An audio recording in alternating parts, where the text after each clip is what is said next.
Follow up with in 48 hours. आपने जिस व्यक्ति को प्लान दिखाया है उस व्यक्ति से आपने दोबारा मिलना है, 48 आवर्स के अंदर अंदर मिलना है। हम जितना भी काम हम बेसिक क्यों कर रहे हैं, ये जो पॉइंट अब तक हमने फॉलो किए हैं, चाहे हमने प्रोडक्ट यूज किया है, लिस्ट बनाई है, कॉन्टेक्ट किया है, प्लान दिखाया है, ये इसलिए किया है ताकि हम सामने वाले व्यक्ति को अपना प्रोडक्ट दे सकें या हम उसे अपने बिजनेस में ज्वाइन कर सकें। ये हमारा मकसद रहा है मेन। सो अब समय आ गया है जिस मकसद के लिए हम बेसिक्स फॉलो कर रहे हैं उसका परिणाम लेने का, यानी या तो प्रोडक्ट सेल करने का या सामने वाले व्यक्ति को अपने नेटवर्क में ज्वाइन करवाने का। एक कहावत है, पुरस्कार प्रयासों को नहीं मिलते, परिणामों को मिलते हैं। अगर आप अपने प्रयासों को परिणामों में कन्वर्ट कर पाए, रिजल्ट में उनको तब्दील कर पाए, तो ही आपको रिवार्ड्स मिलेंगे, तो ही आपको बेनिफिट होता है। सो जो भी हमने अब तक एक्टिविटीज की है वो इसलिए की है कि हम सामने वाले व्यक्ति को अपना प्रोडक्ट सेल करें। हम इसमें विस्तार से बातचीत करते हैं। जब भी हम लोग फॉलोअप करें, सबसे पहली बात यह है कि जब भी हम लोग फॉलोअप करने के लिए जाते हैं, सो फॉलोअप को हम लोग क्वेश्चन हैंडलिंग भी कहते हैं। रिसर्च ये कहती है कि 10% लोग प्लान देखने के बाद प्रोडक्ट लेते हैं या ज्वाइन करते हैं, लेकिन 90% लोग तब ज्वाइन करते हैं जब उनको फॉलोअप किया जाता है, जब उनसे दोबारा मिला जाता है। सो फॉलोअप को हम लोग क्वेश्चन हैंडलिंग भी कहते हैं। क्वेश्चन हैंडलिंग का मतलब ये हुआ कि यहाँ पे बहुत सारे प्रश्न आएंगे आपके सामने और उन क्वेश्चंस को आपने सही से हैंडल किया, सही से उनका रिप्लाई दिया, तो सामने वाला व्यक्ति आपके साथ में जुड़ जाएगा। फॉलोअप कब करना है? फॉलोअप के जनरली हम लोग 5 फॉलोअप की बात करते हैं कि 5 बार आपको आइडियली आपको फॉलो करना चाहिए। पहला फॉलोअप कब करना है? पहला फॉलोअप प्लान दिखाने के तुरंत बाद किया जा सकता है। आपने किसी व्यक्ति को प्लान दिखाया, उसके तुरंत बाद भी आप फॉलोअप कर सकते हैं। अगर उस समय सामने वाला व्यक्ति आपके साथ, आपके बात से सहमत नहीं है, आपका प्रोडक्ट नहीं ले रहा है, तो आपने उस समय एक अपॉइंटमेंट फिक्स करनी है दोबारा मिलने की, और वो जो अपॉइंटमेंट है वो 48 घंटे के अंदर होनी चाहिए। इसलिए हम इसे कहते हैं फॉलोअप विद इन 48 आवर्स। इसके पीछे बहुत सारी साइंस है, हम लोग उस साइंस में नहीं जाएंगे। बस आपने ये याद रखना है कि अगर आपने किसी को प्लान दिखाया तो 48 घंटे के अंदर अंदर आपने उस व्यक्ति से दोबारा संपर्क करना है। संपर्क करें, फॉलोअप आपका कंफर्म बुक हो, उसके लिए एक बड़ा अच्छा तरीका यह हो सकता है कि जब आपने उसको प्लान दिखाया उस समय आप फॉलोअप किट एक रखें अपने पास में, जिसमें कुछ लिटरेचर हो, कुछ बुक्स हो, प्रोडक्ट कैटलॉग हो सकता है, वो वहां पे आप छोड़िए उस नए साथी के पास में और आप कहिए कि ये आप देखिए, और प्रमोशन के साथ में वो चीज़ें वहां पे छोड़ के आइए और आप उनसे समय लीजिए कि मैं अभी तो थोड़ा जल्दी में हूं, मैं दोबारा आपसे मिलूंगा, तो बताइए कल हम लोग मिलें या परसों मिलें। 2 ऑप्शन देके 48 आवर्स के अंदर अंदर आपने दोबारा फॉलोअप वहीं पर बुक कर लेना है। आप 48 आवर्स के बाद में मिले और उसके बाद में भी व्यक्ति अगर निर्णय नहीं ले पा रहा है तो आप परेशान मत होइए। अभी आपने 3 फॉलोअप और करने हैं। टोटल 5 फॉलोअप बताया गया है कि 5 फॉलोअप तक आपको करना चाहिए। आपने ध्यान रखना है कि जब भी आप किसी व्यक्ति से मिलने के लिए जा रहे हैं फॉलोअप में, या तो आप प्रोडक्ट सेल करके आएंगे, उसका केवाईसी लेके आएंगे, या नेक्स्ट कब मिलना है वो अपॉइंटमेंट की डेट और टाइम लेके आएंगे। दोनों में से एक चीज वापसी में आपके पास में होनी चाहिए। इस प्रकार से हम 5 फॉलोअप कर सकते हैं। जब हम लोग फॉलोअप करेंगे, फॉलोअप करते समय कुछ इंपॉर्टेंट पॉइंट्स है जिनका हमें हमेशा ध्यान रखना चाहिए। पहला पॉइंट है हैव पेशेंस। आपने धैर्य के साथ में बातचीत करनी है, उतावलापन मत दिखाइए, जल्दबाजी मत कीजिए। अक्सर जल्दबाजी में चीजें खराब हो जाती हैं। आप आराम से मिलिए, बातचीत कीजिए, पेशेंस रखिए अपनी बातचीत में। बी एंथुसियास्टिक, उत्साह में रहिए, एक्साइटमेंट में रहिए। आपको बोर नहीं होना है, आपको परेशान नहीं होना है कि आप तीसरे या चौथे फॉलोअप में जा रहे हैं और बंदा जो है बहुत पकाऊ है, बहुत सारे प्रश्न करता है, बहुत सारी क्वेरी करता है, बहुत नेगेटिव सी नेचर का है। आप जब भी मिले उत्साह में रहिए, क्योंकि एक लाइन मुझे बहुत अच्छी लगती है, selling is transfer of enthusiasm. अगर आप अपने एंथुजियाज्म को, अपने उत्साह को सामने वाले व्यक्ति में ट्रांसफर कर सकते हैं तो आप अपना प्रोडक्ट सेल कर सकते हैं। वो उत्साह आपका हमेशा बना रहना चाहिए। Do not over commit. आप जब फॉलोअप के लिए जाए कोई भी ओवर कमिटमेंट मत कीजिए, चाहे वो प्रोडक्ट के बारे में है, चाहे आप उसको किस प्रकार की सर्विसेज देंगे उसके बारे में है। ओवर कमिटमेंट करना मॉरली भी ठीक नहीं है, और अगर आपने कुछ मॉरल का ओवर कमिटमेंट किया और आप पूरा नहीं कर पाए तो वो आपके बिजनेस को कोलैप्स करने वाली चीज बन जाती है। तो 4th point is be honest. ईमानदार रहिए, ईमानदारी से बातचीत कीजिए। जिस प्रोडक्ट के जो परिणाम है वही परिणाम बताइए, और honesty is the best policy. ये हजारों साल पहले से रही है और ये आज भी वैसे ही काम करती है। इस दुनिया के जो बहुत बड़े बड़े सेल्स प्रोफेशनल्स हुए हैं, जो कामयाब नेटवर्क मार्केटिंग लीडर्स हुए हैं, उनकी एक खूबी मिलेगी, वो हमेशा ऑनेस्ट रहे हैं। उन्होंने ईमानदारी से काम किया, ईमानदारी से लोगों के साथ में बातचीत की। Do not ask open ended questions. आप फॉलोअप के टाइम में कुछ ओपन एंडेड क्वेश्चंस मत पूछिए। फॉर एग्जांपल, बहुत सारे लोग ये पूछते हैं कि तो सर आपको प्लान कैसा लगा, तो इसका वो कुछ भी जवाब दे सकता है। या आप कहते हैं कि तो फिर आपका क्या इरादा है। वही प्रश्न पूछिए जिनका रिप्लाई आपको पहले से ही मालूम है कि ये रिप्लाई आ सकता है। फॉर एग्जाम्पल आप ये पूछ सकते हैं कि सर मैंने आपको 3 प्रोडक्ट के बारे में बताया, इन 3 में से आपको कौन सा प्रोडक्ट सबसे अच्छा लगा, तो शायद वो तीनों में से एक आपके सामने रखेगा। तो इस प्रकार के प्रश्न पूछिए जिनका पहले से ही उत्तर निर्धारित है। आपकी सीनियर अपलाइन इस बारे में आपकी सहायता करेगी। Do not be emotional. जब आप फॉलोअप में जाते हैं इमोशनल मत बनिए, भावुक मत बनिए कि वो आपका प्रोडक्ट नहीं ले रहा है, वो आपकी बात नहीं मान रहा है और आप तो इतनी उससे उम्मीद रखते थे। तो इमोशनल मत बनिए, ये जस्ट आपका एक काम है, आप अपना काम करने के लिए गए, आपके पास में एक बहुत बड़ी अपॉर्चुनिटी है, ऊपर वाले ने आपको मौका दिया है जिन लोगों की ज़िंदगी बदलने के लिए, और अगर उसकी किस्मत अच्छी नहीं है तो शायद वो आपकी इस अपॉर्चुनिटी को देख नहीं पा रहा है, तो उसमें भावुक मत होइए। डू नॉट आर्ग्यू, बहस मत कीजिए, आर्गुमेंट में मत जाइए। हमारा मकसद किसी व्यक्ति को हराना नहीं है, हम कोई कोर्ट में नहीं है कि हम दलील देके सामने वाले को हराएंगे। हमारा मकसद है सामने वाले व्यक्ति को बिजनेस में लेना या उसको प्रोडक्ट देने जिससे उसकी हेल्थ बेटर रहे। सो अगर सामने वाला कैसा भी प्रश्न पूछ रहा है, वो प्रश्न बचकाना हो सकता है, वो बेवकूफ़ी वाला प्रश्न होता है, तो आपने उसका मजाक नहीं उड़ाना है, आपने आर्ग्यूमेंट करने से हमेशा बचना है, क्योंकि आर्ग्यूमेंट में आप जीत जाएंगे तो आपका जो परिणाम है, आपका जो मेन ऑब्जेक्ट है, वो ऑब्जेक्ट आपका पूरा नहीं होने वाला है। Have a proper business kit. आपके पास में एक प्रॉपर बिजनेस की किट होनी चाहिए, एक प्रॉपर आपके पास में बैग होना चाहिए, जिस बैग में सारे टेस्टिमोनियल्स हों, आपके पास में प्रोडक्ट हों, आपके पास में लिटरेचर हो, वो सारी की सारी चीज़ें आपके पास में होनी चाहिए जब आप फॉलोअप करने के लिए जाए। नेक्स्ट पार्ट है फ्रीक्वेंट रिस्पॉन्स स्टेटमेंट्स। जब भी आप किसी व्यक्ति से मिलेंगे तो एक तरह की स्टेटमेंट्स आपको मिलने वाली हैं, उसके लिए आपने प्रिपेयर रहना है। अगर ऐसी ऐसी बातें लोग आपसे पूछते हैं तो आप बिल्कुल परेशान मत होइए, क्योंकि आपको मालूम है कि ऐसी ही बातें सामने वाले लोग करने वाले हैं। क्या स्टेटमेंट्स होंगी? लोग कहेंगे आई डोंट हैव मनी, मेरे पास में 100 रुपया भी नहीं है सामान खरीदने का। आपको मालूम है उनके पास में पैसा है और वो बहुत सारा पैसा ऐसे ही उड़ा देते हैं, लेकिन आपने उससे आर्ग्यू नहीं करना है, आपने पेशेंस के साथ में बातचीत करनी, उसको आगे बढ़ाना है अपने तरीके से। लेकिन ये मान के चलिए कि लोग ऐसे ही स्टेटमेंट आपके सामने देंगे, आई डोंट हैव टाइम, मेरे पास में समय नहीं है बिल्कुल भी। लोग ऐसा बोलेंगे, आपने ये नहीं कहना है कि आपके पास में तो बहुत सारे समय है, जब इतना व्यस्त होने के बावजूद मैं टाइम निकाल सकता हूं तो आप भी निकाल सकते हैं। बस आपने प्रिपेयर रहना है कि ऐसा सवाल आए तो कोई बड़ी बात नहीं हुई आपके सामने, I will get back to you. बहुत सारे लोग कहेंगे कि मैं आपको सोच के बताऊंगा, मैं वापस आपको फोन करूंगा, तो ऐसे भी आपको रिस्पॉन्स मिलेंगे। लोग कहेंगे प्रोडक्ट्स आर कॉस्टली, जो सामान है वो बहुत महंगा है, इतना महंगा सामान मैं नहीं खरीद सकता। लोग ऐसा कहेंगे, हालांकि उनको प्रोडक्ट की शायद उतनी नॉलेज नहीं है कि प्रोडक्ट की कॉस्टिंग कैसे निकाली जा सकती है, लेकिन फिर भी लोग कहेंगे आई कांट सेल, मैं बेच नहीं सकता हूं, ये बेचने वाला काम मुझे दिखता है, ऐसा लोग आपको कहेंगे। कुछ लोग कहेंगे is it A pyramid scheme और स्कैम और मनी सर्कुलेशन कंपनी। लोग ऐसा भी बोलेंगे, वो आपको ऐसा एहसास कराएंगे कि जैसे आप बहुत गलत काम में हैं। लोग आपको ये भी बोलेंगे कि मैं मेंबर नहीं बना सकता, ये मेंबर बनाने का काम नहीं मेरे से होगा, बाकी सब कुछ ठीक है, आपका प्रोडक्ट ठीक है, सब कुछ बढ़िया, मैं सब कुछ मान रहा हूं, लेकिन ये जो लोगों को जोड़ने वाला काम है ये मेरे से नहीं होगा। कुछ लोग कहेंगे, सीधा बोलेंगे कि मैं इंटरेस्टेड नहीं हूं, ऐसे कामों के लिए मैं इंटरेस्टेड नहीं हूं। सो ये इस प्रकार की जो स्टेटमेंट हैं ये आपको मिलने वाली हैं, इसके लिए प्रिपेयर रहिए। हर स्टेटमेंट का कैसे आपको रिप्लाई करना है वो हम आगे के सेशन में बताएंगे, लेकिन ये सोचिए, प्रिपेयर रहिए हमेशा इस चीज़ के लिए कि इस प्रकार की स्टेटमेंट आपके सामने आने वाली है। अब इन स्टेटमेंट्स का जवाब कैसे देना है, how to handle questions. Question handling की मैं कुछ टेक्निक्स आपको बताऊंगा, लेकिन उनमें जो सबसे पावरफुल टेक्निक है जिसको मैं बहुत इस्तेमाल करता हूं, और ऐसा लोग कहते हैं कि मेरा लोगों के साथ में व्यवहार थोड़ा एवरेज रहता है, ठीक ठाक रहता है। अगर वो रहता है तो इसलिए रहता है क्योंकि मैं एक टेक्निक का बहुत इस्तेमाल करता हूं, और वो टेक्निक है use feel felt found technique. ये बहुत पावरफुल टेक्निक है। फील फेल्ट फाउंड टेक्निक ये बताती है कि सामने वाला कोई भी स्टेटमेंट दे या कोई भी क्वेश्चन आपसे करता है तो आपने उसका विरोध नहीं करना है, आपने उसकी बात से सहमति जतानी है, फील करना है, महसूस करना है उसकी बात को कि यस यू आर राइट, आप सही कह रहे हैं। अगर सामने वाले ने कहा कि मेरे पास में पैसा नहीं है, तो आपने क्या कहना है, आप बिल्कुल सही कह रहे हैं सर, मेरा भी यही मानना था। जब मेरे सामने ये बिजनेस रखा गया और मुझे कहा गया कि आप ये पेस्ट लीजिए 40 रुपए का, तो मैंने कहा था कि सर मेरे पास तो 40 रुपए भी नहीं है। तो आपने फील करना है। सामने वाला कहता है मेरे पास में टाइम नहीं है, तो आपने कहना बिल्कुल सही कहा सर आपने, मुझे भी ऐसा लगता था मेरे पास में टाइम नहीं है, और मेरे पास टाइम था भी नहीं सर।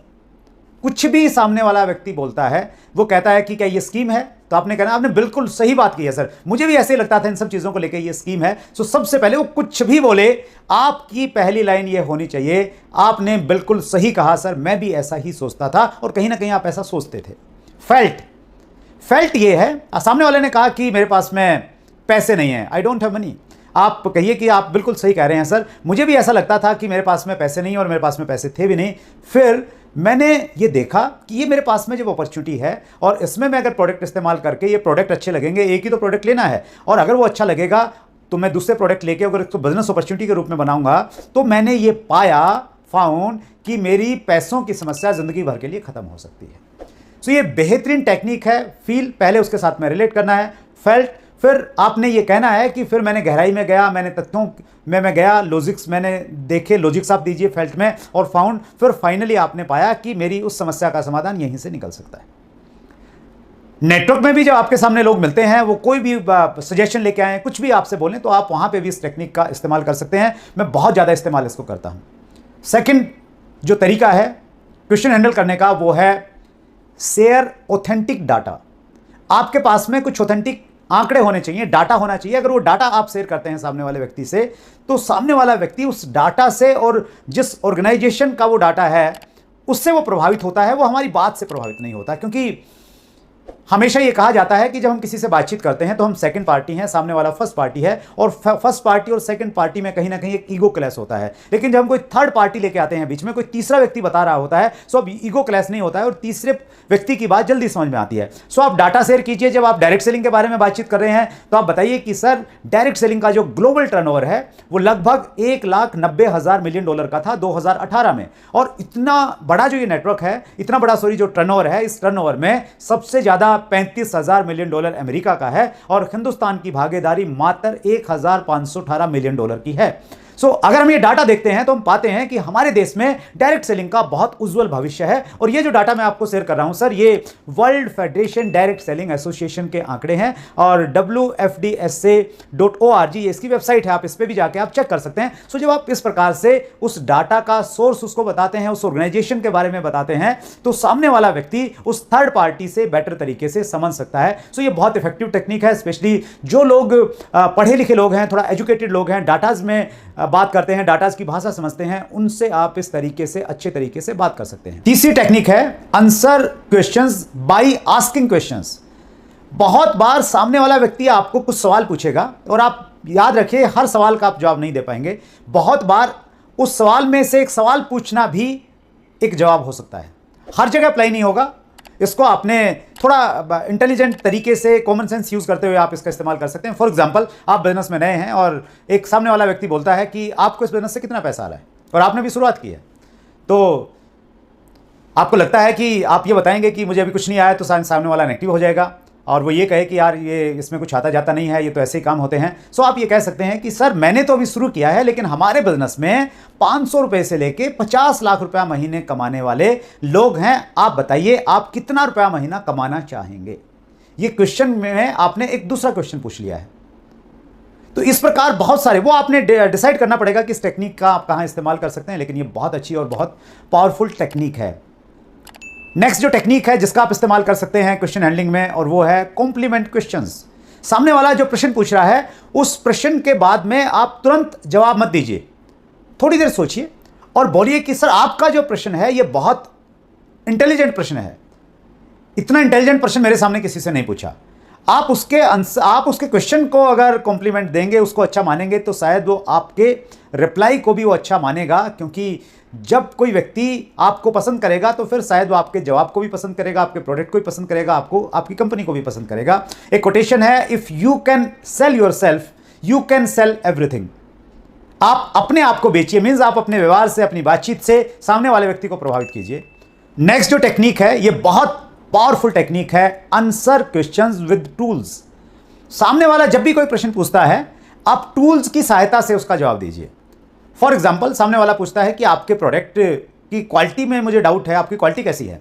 तो आपके पास में कोई टेस्टिमोनियल है, 1 मिनट का छोटा सा वीडियो है, वो दिखाइए। आपके पास लिटरेचर में कोई टेस्टिमोनियल है, वो उसको पढ़ाइए। इस प्रकार से आप लिटरेचर का यूज़ कर सकते हैं। सामने वाला व्यक्ति कोई प्रश्न कहता है कि क्या इस बिजनेस में लोग ज़्यादा पैसा कमाने वाले लोग हैं, तो आप कहिए कि सर बहुत अच्छा प्रश्न आपने पूछा है। हमारे यहाँ पे एक प्रोग्राम रहता है हर संडे को सुबह 11 बजे, और वो प्रीमियर प्रोग्राम रहता है यूट्यूब के ऊपर में, हमारा चैनल है, तो मैं आपको उसका लिंक भेजूंगा, आपको रिमाइंडर करवाऊंगा। उस प्रोग्राम को अगर आप अटेंड करेंगे सर, आपके इस प्रश्न का जवाब वहां पे मिल जाएगा। आपने जो प्रश्न पूछा है मैं शायद उसका जवाब नहीं दे सकता।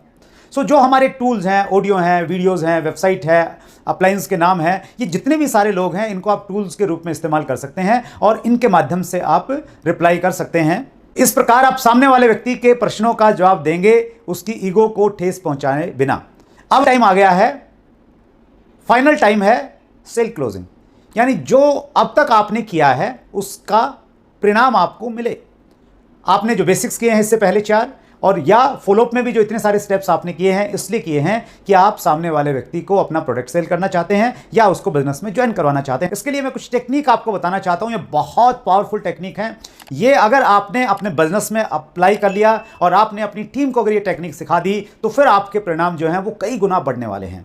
इनमें टेक्निक है जिसे हम कहते हैं ट्रायल क्लोज। ट्रायल क्लोज का मतलब यह है कि जब आप प्रेजेंटेशन दे रहे हैं, प्रेजेंटेशन के बीच में ही आप ये चेक करते हैं कि सामने वाला आपके प्रोजेक्ट को कितनी गंभीरता से ले रहा है और वो आपके प्रोडक्ट लेगा या नहीं लेगा। उसके लिए मैं अपना एक एग्जांपल देना चाहता हूं। 2010 में जब मैं एक कार खरीदने वाला था, तो मैंने डिसाइड किया कि मैं या तो मर्सिडीज़ खरीदूंगा या मैं ऑडी खरीदूंगा, और उन दोनों में से मैं थोड़ा कंफ्यूज था कि कौन सी लेनी चाहिए।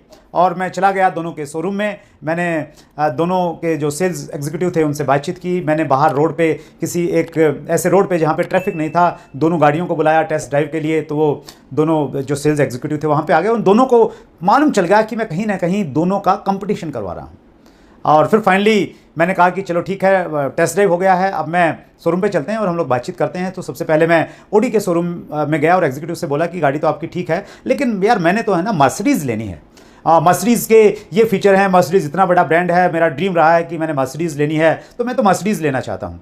तो ऑडी वाले ने ऑडी के फीचर बताया कि नहीं सर, ऑडी में ये फ़ायदा है, ये है, नए ज़माने की गाड़ी है, ये टेक्निक है, ये मर्सिडीज़ में नहीं है, ये ऑडी में है, और वो सारी की सारी चीज़ें उन्होंने बताई।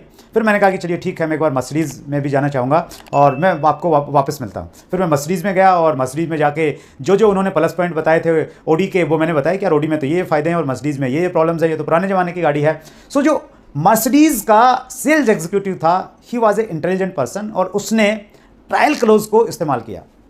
जब मैं उसको इस चीज़ में उलझा रहा था, कंपैरिजन करवा रहा था कि ऑडी बेटर है मर्सिडीज़ से, उसने मुझे कहा हंसते हुए कि सर ये तो हम आपको कन्विंस करेंगे कि मर्सिडीज़ क्यों बेटर है, ये तो मैं आपको कन्विंस कर दूंगा, डोंट वरी, लेकिन मैं आपसे ये जानना चाहता हूं, अगर आप मर्सिडीज़ लेंगे तो आपको कौन सा कलर पसंद है। तो मैंने पूछा कौन कौन से कलर आते हैं आपके यहाँ पे, तो उन्होंने कई सारे कलर दिखाए। और शोरूम में गाड़ी खड़ी थी, वो बोला कि एक ये भी कलर है सर, ये सबसे ज़्यादा बिकता है। मैंने कहा हाँ ये कलर लगता तो मुझे भी अच्छा है। तो उन्होंने कहा कि सर 90% लोग यही कलर खरीदते हैं। और ऐसे करते करते वो कब मुझे ऑडी से निकाल के मर्सिडीज़ में लेके आया और 40 लाख रुपए का चेक मेरे से लेके कब चला गया मुझे मालूम नहीं चला। वो ट्रायल क्लोज थी उनकी कि उन्होंने जहां मैं इंटेलिजेंट बन के उसको उलझा रहा था, वो ऐसे निकाला उसने और निकाल के वो मेरे से सेल क्लोज करके चला गया। तो आप भी इस टेक्निक का इस्तेमाल कर सकते हैं। जब आप प्रेजेंटेशन देते हैं, सामने वाले का इंटरेस्ट चेक कर सकते हैं, बीच में उसको जहां पे वो उलझा हुआ है उससे बाहर निकाल के दूसरी दिशा में आप डाइवर्ट कर सकते हैं। ये बहुत इफेक्टिव है, लेकिन जब आपका थोड़ा एक्सपीरियंस हो जाएगा आप इसका अच्छे से इस्तेमाल कर सकते हैं। दूसरी जो सेल क्लोजिंग टेक्निक है वो है Ben Franklin closing. Ben Franklin ने एक बहुत अच्छा आइडिया दिया है, और बेन फ्रैंकलिन का आइडिया ये कहता है कि जब आप सामने वाले व्यक्ति को कोई प्रोडक्ट सेल कर रहे हैं और सामने वाला व्यक्ति कंफ्यूज है, उसको लगता है कि यार लूं नहीं लूं, कोई नुकसान तो नहीं हो जाएगा, उस समय आप क्या कीजिए, एक पेपर लीजिए, पेपर में एक लाइन लगाइए, उसको 2 पार्ट में डिवाइड कर दीजिए और एक साइड में लिखिए फायदे और दूसरी साइड में लिखिए नुकसान, कि अगर वो प्रोडक्ट लेता है तो उसको क्या क्या फायदे होंगे, अगर वो प्रोडक्ट नहीं लेता है तो उसको क्या नुकसान होंगे। यानी अगर वो प्रोडक्ट ले लिया, फॉर एग्जांपल उसने 1000 रुपये का प्रोडक्ट लिया तो उसको क्या क्या फायदे हो जाएंगे, और 1000 रुपये का जो प्रोडक्ट लिया है वो प्रोडक्ट लेने से उसको नुकसान क्या हो जाएगा, या अगर उसने ज्वाइन कर लिया तो क्या क्या फायदे हो जाएंगे, अगर उसने ज्वाइन कर लिया तो नुकसान क्या हो जाएगा उससे। तो बेन फ्रैंकलिन ये कहते हैं कि जब आप पेपर के ऊपर में सामने वाले को नंबर्स के साथ में बताते हैं कि देखिए आप ये प्रोडक्ट इस्तेमाल करेंगे तो इससे फ़ायदा आपको ये होगा कि आपको ओरिजिनल प्रोडक्ट मिलेंगे, दूसरा फ़ायदा ये होगा कि आपको बाजार से थोड़ा कम रेट में मिलेंगे और इंटरनेशनल लेवल की क्वालिटी के प्रोडक्ट मिलेंगे। तीसरा फायदा ये होगा कि अगर आप इसको रिटेल करेंगे तो आपको एक रिटेल मार्जिन मिलेगा। चौथा बेनिफिट ये होगा कि आप इसको एक बिजनेस अपॉर्चुनिटी के रूप में भी इस्तेमाल कर सकते हैं। सो जब आप फायदे की लिस्ट गिनाएंगे तो वो लिस्ट बहुत लंबी हो जाएगी, और जब नुकसान की लिस्ट गिनाएंगे तो नुकसान शायद कुछ होगा नहीं, या ज़्यादा से ज़्यादा ये होगा कि भैया 1000 रुपये के प्रोडक्ट जो हैं ये खराब निकल गए और आपको 1000 रुपये का नुकसान होगा तो बस ये हो सकता है ज़्यादा से ज़्यादा। तो जब आप पेपर पे किसी व्यक्ति को ये बताते हैं तो सामने वाले व्यक्ति को निर्णय लेने में आसानी होती है और उसको लगता है कि यार प्रॉफिट ज़्यादा है, फायदे ज़्यादा हैं, नुकसान तो बहुत कम है, और इतना चलो मान लिया नुकसान हो भी जाएगा तो मैं इतना रिस्क ले सकता हूं। सो ये बहुत इफेक्टिव टेक्निक है, बहुत पुरानी टेक्निक है लेकिन आज भी काम करती है। तीसरी जो टेक्निक है उससे हम कहते हैं पॉइंटेड क्लोजिंग। पॉइंटेड क्लोजिंग थोड़ी सी एग्रेसिव क्लोजिंग है, और इस क्लोजिंग में आप ये करते हैं कि सामने वाले को आपने प्लान दिखाया और प्लान दिखाते दिखाते आपने प्लान खत्म होने के बाद में तुरंत फॉलो किया और आपने पॉइंटेड क्लोज इस प्रकार से आप करेंगे तो आप ये कहेंगे कि सर देखिए ये हमारा प्लान था, बेहतरीन प्लान है और मुझे लगता है कि आपको जरूर ये अच्छा लगा होगा, बस मुझे आपके सर डॉक्यूमेंट्स चाहिए, कुछ आपका एक आधार कार्ड चाहिए सर, आपका एक बैंक का आपका अकाउंट की डिटेल चाहिए सर, तो इस प्रकार से ये डॉक्यूमेंट्स आप चाहिए, यानी आप सीधा पॉइंट पे आ गए, पॉइंटेड क्लोजिंग। सो ये भी थोड़ा सा आपने डिपेंड करता है कि आप कहाँ इसका इस्तेमाल कर रहे हैं। ये आपने देखना पड़ेगा, कॉमन सेंस यूज़ करना पड़ेगा कि किस व्यक्ति पे आप कौन सी सेल क्लोजिंग की टेक्निक आप इस्तेमाल कर सकते हैं। चौथी जो टेक्निक है वो है कंडीशनल क्लोज। कंडीशनल क्लोज में ये रहता है, देखिए सामने वाला व्यक्ति चाहे 100 रुपये का प्रोडक्ट ले या 10,000 रुपये का प्रोडक्ट ले, वो कहीं ना कहीं डाउटफुल है कि मुझे नुकसान तो नहीं हो जाएगा, कहीं मैं लुटपिट तो नहीं जाऊँगा। तो उस प्रकार का एक नेचुरल एक वो डाउट क्रिएट होता है जब हम भी कोई प्रोडक्ट लेते हैं, तो हमारे पास में भी हमारी भी यही स्थिति होती है। सो यहाँ पे आप कंडीशनल क्लोजिंग का इस्तेमाल कर सकते हैं। कंडीशनल क्लोजिंग कैसे? आप ये कह सकते हैं कि सर ये प्रोडक्ट आप रखिए, इसको इस्तेमाल कीजिए, और अगर आपको ये प्रोडक्ट पसंद नहीं आया तो मैं 2 दिन के बाद मैं दोबारा आपसे मिलूंगा, उस समय आप ये प्रोडक्ट मुझे वापस दे दीजिएगा और मैं आपका पैसा रिटर्न कर दूंगा आपको। तो ये कंडीशनल क्लोजिंग है। आपने प्रोडक्ट दिया, इस कंडीशन पे दिया कि अगर इस्तेमाल नहीं हुआ तो आप वापस ले लेंगे। सो सामने वाला फिर आपके साथ आपका प्रोडक्ट ले लेता है।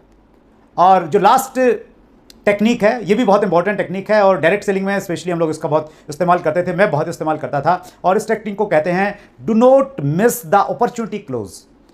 यानी हम सामने वाले को ये बताते हैं कि अगर आज आप मेरे साथ में जुड़ गए तो आपको क्या फायदा होने वाला है, और वो फायदा क्या होगा। शायद आपने पहले कुछ लोगों से बातचीत कर रखी है, वो लोग ऑलमोस्ट तैयार हैं ज्वाइन करने के लिए, लेकिन उन्होंने अपना केवाईसी नहीं दिया है। तो आप ये कह सकते हैं कि सर मेरी एक व्यक्ति से बात हो रखी है, उसने ज्वाइन करना है, उसके केवाईसी मेरे पास में भी आने वाले हैं। आप अगर इसी समय मुझे अपना केवाईसी दे देंगे तो उस व्यक्ति को मैंने स्पॉन्सर करना है, उसको मैं आपके नीचे स्पॉन्सर कर सकता हूं। ये एक टेक्निक है, इसका इस्तेमाल आप कर सकते हैं, और इस मामले में स्पेशली पर्टिकुलर इस टेक्निक में आप अपने क्लाइंट से भी काउंसलिंग कर सकते हैं। सो ये जो टेक्निक है सेल क्लोजिंग की टेक्निक, ये बहुत इफेक्टिव टेक्निक है।